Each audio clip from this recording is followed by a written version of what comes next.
பூ வந்து பார்த்தீங்கன்னாக்கா, நெறைய பெண்களுக்கு வந்து மைண்ட் ரீதியா ரிலீஃப் குடுக்கறது வந்து பூ தான். அதுக்கு தான் வந்து பூ வந்து திருமணம் ஆயிடுச்சா, கண்டிப்பா தலையில பூ வைக்கணுன்றது. பூ வைக்கக்கூடிய பெண்களுடைய ஃபேஸ பாருங்க. பூ வைக்காம இருக்கக்கூடிய பெண்களோட இப்ப நெறைய பேர் லூஸ் ஹேர் தான். யாரு ஜட போடுறா? அப்போ எந்தெந்த நாட்கள்ல பூ வச்சா சிறப்பு குடும்பத்துக்கு? 365 நாளும் பூ வைக்கலாம். சில பேர் வந்து பூ வச்சா தலை சுத்தம், வாந்தி எடுப்பாங்க.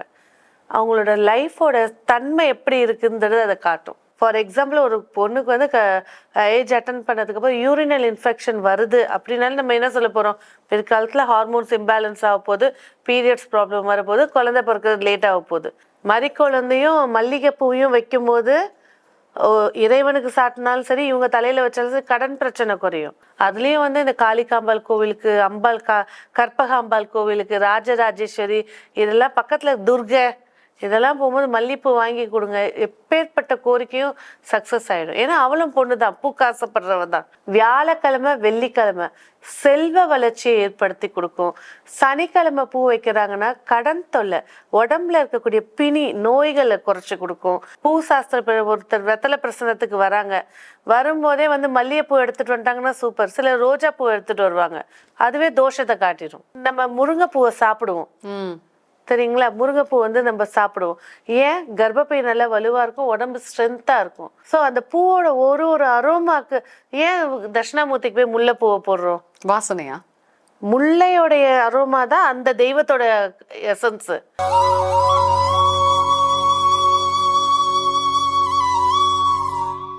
வணக்க மக்களே, வெல்கம் டு ஆன்மீக உலா. நிறைய ஜோதிடம் மற்றும் ஆன்மீக சார்ந்த நிறைய விஷயங்களை வந்து பதிவாக கொடுத்துக்கிட்டு இருக்கோம். ஸோ அந்த வகையில் இன்னைக்கு நம்ம கூட வந்து அஸ்ட்ராலஜர் டாக்டர் ரேவதி ராஜேஷ் கண்ணா இருக்காங்க. வணக்கம் மேம். வணக்கம் மேம். பொதுவாக இந்த பூனாலே மங்களகரமான ஒரு விஷயம் அப்படின்னு சொல்லுவாங்க. பொன் வைக்கிற இடத்துல பூவை இப்படிலாம் நிறைய பேர் பழமொழியா சொல்லிட்டே இருக்காங்க. இப்ப இருக்க காலகட்டத்துல அது பழமொழியாவே போயிருமான்னு டவுட்டா இருக்கு. ஆனா உங்களை மாதிரியான ஆட்களை சந்திக்கும் போது தான் இல்லடாப்பா, கண்டிப்பா அது பழமொழியா போகாது அப்படின்ற ஒரு கான்பிடன்ஸே வருது. இந்த பூவை பத்தி என்ன நினைக்கிறீங்க ஒரு ஃபேமஸ் அஸ்ட்ராலஜரா? பூ வந்து பாத்தீங்கன்னாக்கா, நிறைய பெண்களுக்கு வந்து மைண்ட் ரீதியா ரிலீஃப் கொடுக்கறது வந்து பூ தான். அதை வந்து பூவை வந்து எந்த ஜோதிட சாஸ்திரத்துல சேர்த்து வரோம்னா, கிரகம்னு சொல்லும்போது சுக்கிரனை சொல்லுவாங்க. அதே போல அரோமா தெரப்பி, அதாவது ஒரு ஒரு இடத்துல நம்ம ஒரு சாம்பார் சாப்பிட்றோன்னு வச்சுக்கோங்களேன், சாப்பிடும்போது அந்த வாசனை எனக்கு வீட்டில் 8வது படிக்கும்போது எங்கள் அம்மா இப்படி தான் வைப்பாங்க அப்படின்னு நம்ம மைண்டை ஒரு நிமிஷத்தில் மாற்றி கொடுத்துரும். அதுதான் அரோமா. அதுக்கு தான் வந்து பூ வந்து திருமணம் ஆயிடுச்சா கண்டிப்பா தலையில பூ வைக்கணும்ன்றது. ஒரு பொண்ணு எப்பெல்லாம் ஜடை தைக்கிறா, வயசுக்கு வந்தானே ஜடை தைப்பாங்க. அதே போல கல்யாணம் ஆகும்போது தைப்பாங்க, மாசம் ஆகும்போது ஜடை தைப்பாங்க, 60ஆம் கல்யாணத்துலயும் ஜடை தைப்பாங்க. அப்போ வந்து அந்தந்த பருவத்துக்கு அந்த ஜடை சொல்லக்கூடிய உச்சியில அந்த பூவை வைக்கும் போது நிறைய சேஞ்சஸ், பக்குவத்தை கொடுக்கும். அந்த இப்ப உள்ள பெண்கள் வேலைக்கு போறாங்க. ஒரு 150 வருஷத்துக்கு முன்னாடி போங்களேன், ஒரு 45க்கு பேக் போங்க, அப்ப பெண்கள்லாம் வீட்டிலே இருந்தாங்க. ஆண்கள் துன்புறுத்தினாலும் சரி, மாமியார் நாத்தனார் பிரச்சனைகள் இருந்தாலும் சரி, அதெல்லாம் வந்து பாத்தீங்கன்னா எப்படி ஃபேஸ் பண்ணிட்டு வீட்டுக்குள்ளேயே வாழ்ந்தாங்க. கஷ்டம்தான். இந்த பூ தான் அவங்களுக்கு ஃபர்ஸ்ட் ரிலாக்ஸேஷனு. ரெண்டாவது அவங்க அம்மா அப்பா ரோல் மாடல், எங்க அம்மா இப்படிதான் இருந்தாங்க, நாங்க இப்படிதான் இருக்கோன்ட்டு. ஆனா இப்ப நிறைய வீட்டுல பிரச்சனைகள் வர்றதுக்கான முக்கிய காரணமே பூ வைக்காதது தான். பூ வைக்கக்கூடிய பெண்களுடைய ஃபேஸை பாருங்க, பூ வைக்காம இருக்கக்கூடிய பெண்களோட இப்ப நிறைய பேர் லூஸ் ஹேர் தான். யாரு ஜடை போடுறா? நீங்க நம்மளுடைய தெய்வத்தையே பாருங்களேன், எல்லா தெய்வமும் உச்சி வகுடு எடுத்து அந்த உச்சி பிள்ளைய போட்டு ஜடைய போட்டு பூ வச்சு இருக்க. நீங்க கருங்கல்லே இருக்கக்கூடிய சில அமைப்பு இப்படிதான் இருக்கும். அப்போ பெண்ணுன்றவ இருக்கக்கூடிய வாழ்க்கைய சந்தோஷமா மகிழ்ச்சியா வாழணும் அப்படின்னா அந்த 10 ரூபாய், இப்ப பூ விலையெல்லாம் ஏறிச்சு, ஒரு மூலம் 50 ரூபா 100 ரூபான்றாங்க. அந்த பூவை வாங்கி அவ வைக்கும் போதுதான் அவளுக்கு அந்த ரிலாக்ஸேஷன். அதனால்தான் சாந்தி முகூர்த்தத்துல மெயினா பெட்ல பூ போட்டு வைக்கிறது. அந்த நேரத்துல எந்த ஒரு மைண்ட் டிஸ்ட்ராக்ஷனும் வரக்கூடாது, அந்த கர்ப்பதானம்ன்றது சரியா நடக்கணும். அப்போ அவங்க மைண்ட் ஃப்ரெஷ்ஷா இருக்கிறதுக்கு அந்த பூ தான் மெயினா போடுறது. ஓகே. இப்போ பூ வந்து எல்லா நாட்கள்லயும் நிறைய பேரால இப்ப விற்க முடியாது, ஏன்னா விலைவாசி ஏறி போச்சு. அப்போ எந்தெந்த நாட்கள்ல பூ வச்சா சிறப்பு குடும்பத்துக்கு? 365 நாளும் பூ வைக்கலாம். அது எந்த ஒரு நாளெல்லாம் கிழமெல்லாம் கிடையவே கிடையாது. சரி முடியாத பட்சத்துக்கு அப்படின்னா கண்டிப்பாக வியாழக்கிழமை, திங்கக்கிழமை, புதன்கிழமை, வெள்ளிக்கிழமை இந்த கிழமைகளில் கண்டிப்பாக பூ வைக்கணும். ஆனால் எல்லா நாளுமே பூ வைக்கலாம். ஒரு சின்ன பிட்டு போதும், பூ வச்சுக்கிட்டா போதும். அந்த அரோமா போதும், மைண்டை கிளியர் பண்ணி கொடுக்கும். அதே மாதிரி வந்து இதை வந்து இன்னும் வயசானவங்க பார்ப்பாங்க. சில பேர் வந்து பூ வச்சா தலை சுத்தம், வாந்தி எடுப்பாங்க. அவங்களோட லைஃபோட தன்மை எப்படி இருக்குன்றது அதை காட்டும். சில பேர் கார்ல போகும்போது வாந்தி எடுப்பாங்க. லக்ஸரினஸ் வந்து அவங்களுக்கு செட் ஆகுறது வந்து அவங்களாம் வந்து பார்த்தீங்கன்னா சொந்த வீடு அமைகிறதே கஷ்டமா இருக்கும். அவங்களோட எய்மே அதாக தான் இருக்கும். ஸோ சில சிம்டம்ஸ் வந்து நம்ம உடம்புக்கு எது செட் ஆகலையோ அந்த பாவம் அந்த ஜாதகத்தில் அஃபெக்ட் ஆயிருக்கு. இப்போ ஃபார் எக்ஸாம்பிள் ஒரு பொண்ணுக்கு வந்து ஏஜ் அட்டன் பண்ணதுக்கப்புறம் யூரினல் இன்ஃபெக்ஷன் வருது அப்படின்னாலும் நம்ம என்ன சொல்ல போகிறோம்?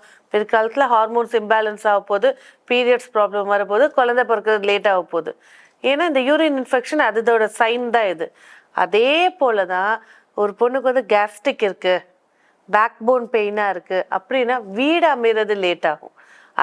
இது எல்லா மைண்டையும் மாற்றக்கூடியதான் பூக்கள். அதில் மல்லி, முல்லை, ஜாதி எல்லாம் வச்ச உடனே வீடே மணக்கும். மறிக்கொழுந்து அதெல்லாம் வந்து ஸ்ட்ரெஸ்ன்ற பாம்பை வெடிக்க வைக்கிறது. மறிக்கொழுந்து சொல்றீங்க இல்லையா? மறிக்கொழுந்து வந்து தலையில வச்சுக்கலாமா? தாராளமா வைக்கலாம். மறிக்கொழுந்தையும் மல்லிகைப்பூவையும் வைக்கும்போது இறைவனுக்கு சாட்டினாலும் சரி, இவங்க தலையில வச்சாலும் சரி, கடன் பிரச்சனை குறையும். சில பேர் மறிக்கொழுந்தோட கஸ்தூரி பூவை கட்டுவாங்க. அதெல்லாம் பிரச்சனையை தந்துடும். ஏன்னா கஸ்தூரி பூன்றது வந்து அதோட காய் வந்து கசக்கும். கசப்புன்னு கொடுக்கக்கூடிய காய்கள் எல்லாம் உக்கிரமான தெய்வங்களுக்கு. அரளிப்பூ, செவ்வரளி, கஸ்தூரி பூ இதெல்லாம் முருகருக்கு, காளிக்கு இவங்களுக்கு போடுவாங்க.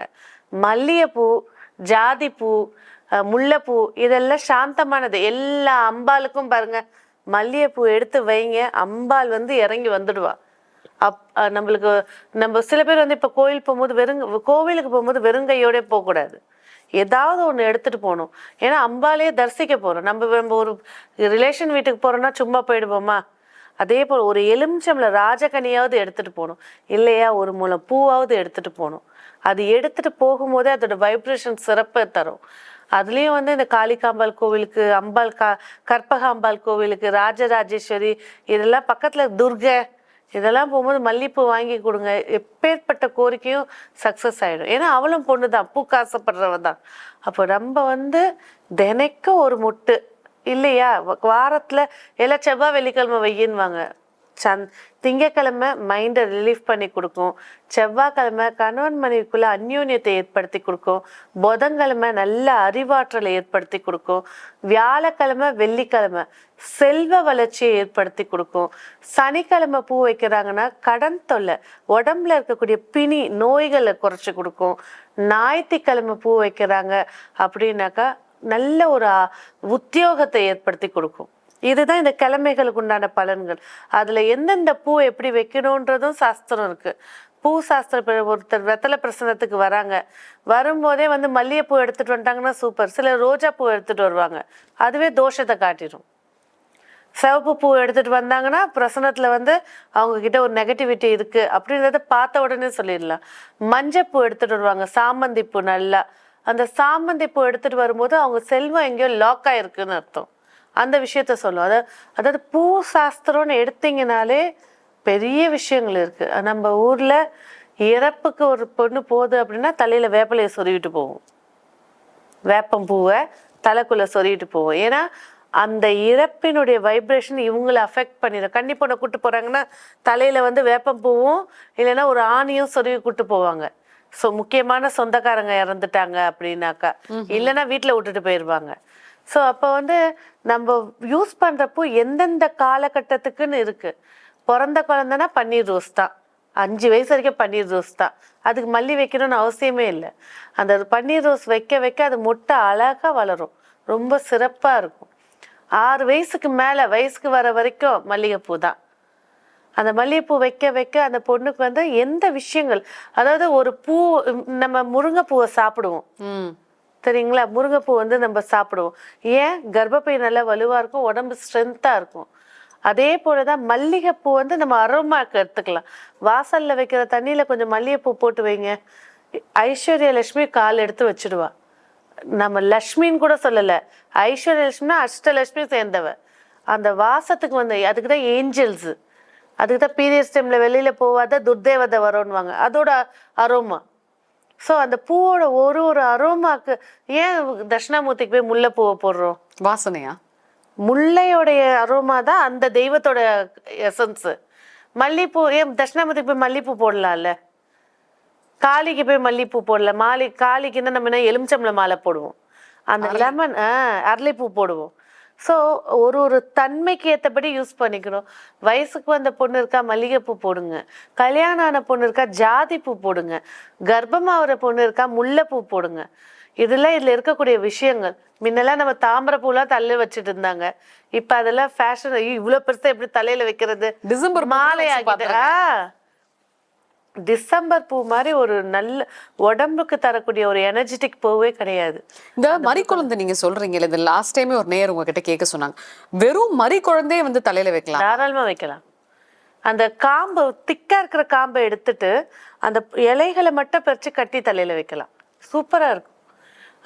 எப்பேற்பட்ட ஒரு பொண்ணு மனநல பாதிக்கப்பட்டு இருக்காங்க அப்படின்னா இந்த பூ ஒரு 21 நாள் வைங்க, கண்டிப்பா ஒரு 5% சேஞ்சஸ் கொடுக்க ஆரம்பிக்கும். கடன் பிரச்சனை தீர்றதுக்கு கூட மறிக்குழந்தை மல்லியும் அழகா பொடியா கட்டி தலையில வைங்க, இறைவனுக்கு சாத்துங்க, கடன் நிச்சயமா குறைச்சு கொடுக்கும்.